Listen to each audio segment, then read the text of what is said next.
তারাবি সালাহ আসলে কি? ইসলামে এর স্থান কোথায়? তা নিয়ে বিস্তর মতভেদ আলেমদের মধ্যে আছে।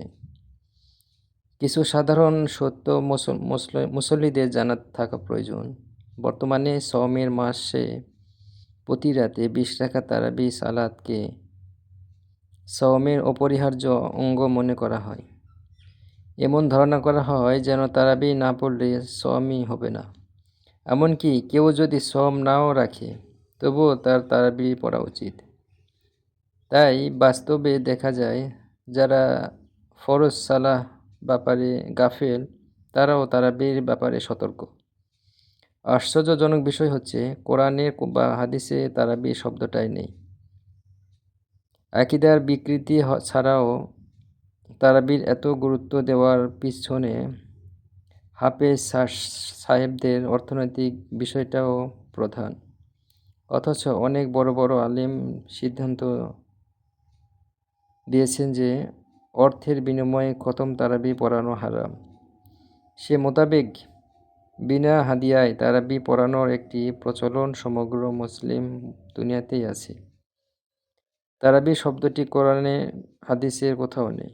নবী করিম সাল্লাল্লাহু আলাইহি সাল্লাম এর উপর যখন কোরআন নাজিল হয়েছিল তখন ওই সব আয়াত গাছের বাকলে, পাতায়, পাথরের উপরে, পশুর চামড়ায় ইত্যাদির মধ্যে লিখে রাখতে হতো। আজকের মতো মুদ্রণ যন্ত্র ছিল না। কাগজে লেখার মতো প্রচলন ছিল না।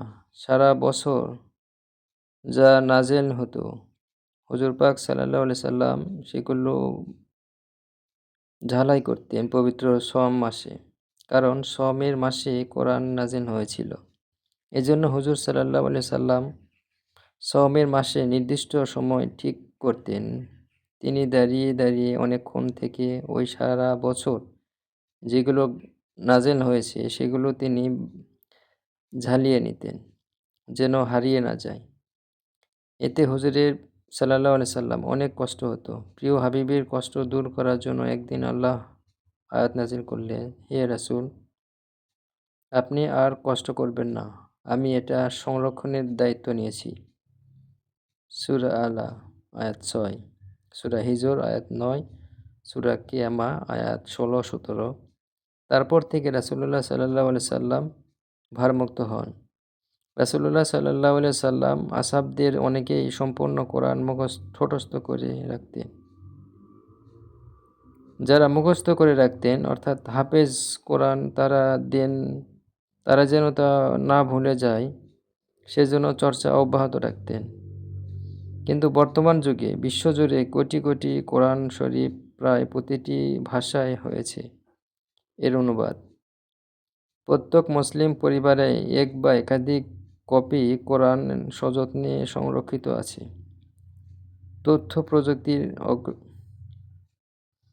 অগ্রগতির কারণে আল্লাহর রহমে কোরআন হারিয়ে যাওয়ার কোনো সম্ভাবনা নেই। কিন্তু ভুলে গেলে চলবে না যে কোরআন শরীফ আল্লাহর আদেশ নিষেধের একটি গ্রন্থ। যেখানে কোনো ব্যক্তিগত জীবনের বিধান আছে তেমনি আছে সামাজিক, অর্থনৈতিক, বিচারিক, প্রশাসনিক, রাজনৈতিক, রাষ্ট্রীয়, জাতীয় সব কার্যাবলীর বিধিবিধান। মানুষের ব্যক্তিগত জীবন কিভাবে চলবে, সামাজিক জীবন কিভাবে চলবে, রাষ্ট্রীয় জীবন কিভাবে চলবে সব কিছুর সমাধান এই কোরআনের মাধ্যমে দেওয়া হয়েছে। তাই মুসলিম উম্মাহ কোরআন মেনে চলবে, কোরআন অনুযায়ী তাদের ব্যক্তিগত জীবন পরিচালিত করবে এবং রাষ্ট্রীয় জীবন পরিচালিত করবেন। তাহলেই হবেন মুমিন। আর মুমিনদের জন্য সালাত, সওম, হজ সমস্ত আল্লাহর হুকুম মুমিনদের জন্য। মাফ করবেন আল্লাহ মুমিনকে, জান্নাতও দেবেন আল্লাহ মুমিনকে।